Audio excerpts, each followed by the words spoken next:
For a moment, nakita natin yung dominance ng Yudo Red Giants. And it's safe to say that they're the real deal. For Bren, it took a lot of losses just to get a win from YRG. While for Echo, maybe natuto sila sa pagkatalo ng Bren, kaya nila napabagsak yung Yudo Red Giants sa una nilang pagkaharap. Pero yung ginawa ng dalawang teams na ito para makuha yung panalo against the current MSC champions is something extraordinary. Kaya panoorin mo ito hanggang sa huli para maipakita ko sa iyo yung tatlong simple strategies na ginawa ng Bren and Echo para makuha yung panalo against YRG.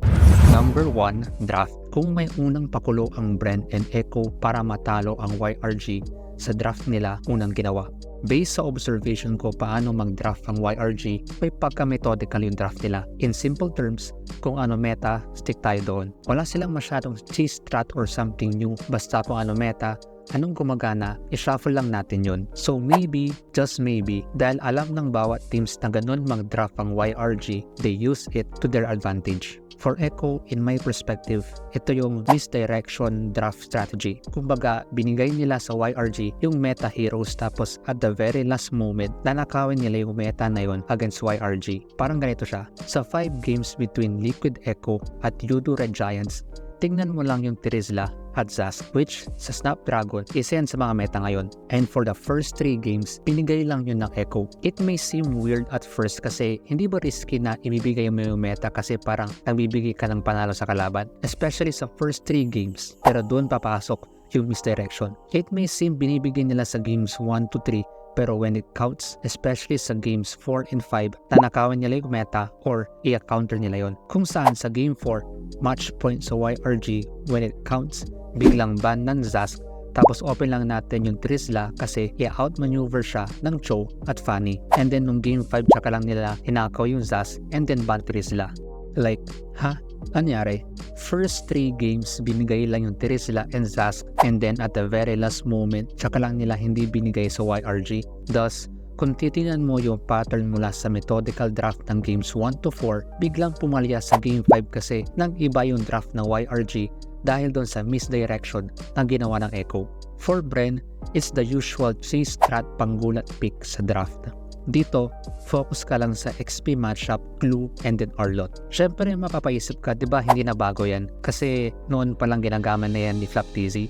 Yes, pero before yung match na ito, once lang ginamit ni Flap yung Glue, which is against NIP Flash Game 1, and then once niya lang ginamit yung Arlot, which is against Fnatic Onyx Game 2. So, ano ibig sabihin nun? Kapag pag-aaralan mo yung Bren sa Snapdragon Pro Series 2024, rarely lang nila ginagamit yung mga heroes na ito, which, if you're YRG, ay baka hindi meta yung Glue and Arlot for Bren. Tapos biglang Game 1, Glue, and then Game 2, Arlot. Like, what the heck just happened? Surprise! Kayang tapatan ng Glue yung Terizla and then kayang baluin ng Arlot yung Lapu-Lapu. Diba?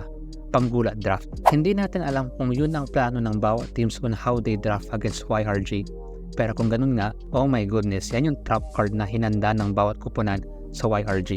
Number 2, playstyle. Marami nagsasabi si YRG pagdating sa playstyle, aggressive sila, malakas sa teamfight, grabe yung micro nila. Pero other than that, if there's one thing na sobrang unique sa kanila, is malakas sila mag-counter engage. Yung tipong akala mo maganda initiation mo pero mas malakas yung balik ng YRG. Yung tipong maganda bars mo pero mas malakas yung rebat nila. Ganun yung isa sa playstyle ng YRG. Pero kung isa-summarize mo yung playstyle ng YRG, mabilis. Yun na yun. Therefore, anong ginawa ng both teams? Yung playstyle nila, ginawa nilang mabagal. For example sa Bren, kumuha sila ng Claude para umabot ng late game. Pero dahil Claude, kaya rin nilang pabagalin yung laro. Which for example sa Lord Dance na ito, nag-start yung pag-take ng Lord at 16:10 pero natapos siya around 17 minutes and 19 seconds. Which approximately around 1 minute 9 seconds sumayaw ang bawat kupunan sa Lord. Though sa standard ng Philippines medyo mabilis na yan, pero for YRG, sobrang tagal niyan. Ganun din ginawa ng Echo, pinabagal din nila pero may variation. Una, pabibilisin nila yung tempo ng laro which dito umengage yung Tigreal. Tapos biglang clash, tara laban. Tapos biglang, back muna, let's take it slow. Tapos biglang, wala yung Zas mahuhuli, edi pabilisin uli natin yung tempo. Ulti yung Zas, tapos palag. And then pabagalan uli natin yung laro by using the Zas ultimate, making sure na hold yung YRG. tapos kapag andoon na yung Roger, pabilisin uli natin yung tempo. It may seem weird at first and parang hindi halata yung ginagawa ng bawat team sa YRG, but by slowing the pace of the game, nafo-force yung Bren and Echo na maging patient. And dahil sobrang bilis and aggressive yung YRG, dahil pinapabagal yung laro, nafo-force silang mainit, which causes them to make wrong in-game decision making. And number 3, playing to their strengths. Simply, linaro ng Bren and Echo kung saan sila malakas. For example, sa Bren, sa nakikita ko, bigyan mo sina Flap TZ and Super Marco ng comfortable heroes kung saan may papakita nila yung lakas nila. Yan ang isa sa dahilan bakit malakas ang Bren. For Echo, personally, basta maganda yung laro ng mid lane, Roam, Mage, and Core ng Echo, hindi kailangan na super dominant sila pero comfortable sila sa heroes na meron sila. And then yung silence na ng Echo ang bahala mag-skip kasi nabigyan sila ng space dahil maganda yung performance ng mid nila. Diba? It's somewhat slight modification ng mga ginagawa ng bawat teams pero nagawa nila yon kasi nag-gets nila yung draft, playstyle, and strength ng YRG which helps them re-evaluate saan sila malakas. Thus, linaro lang ng Bren and Echo yung galaw nila while making sure hindi magawa ng YRG yung laro nila. Swak yung analysis.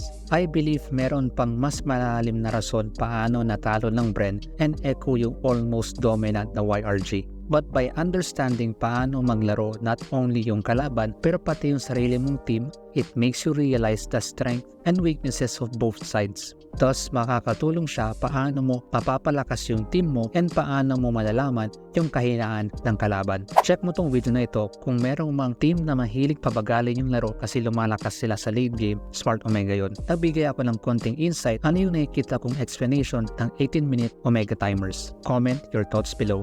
Pakinggan natin yung mga yan. Thank you. Oma Place. Let's go.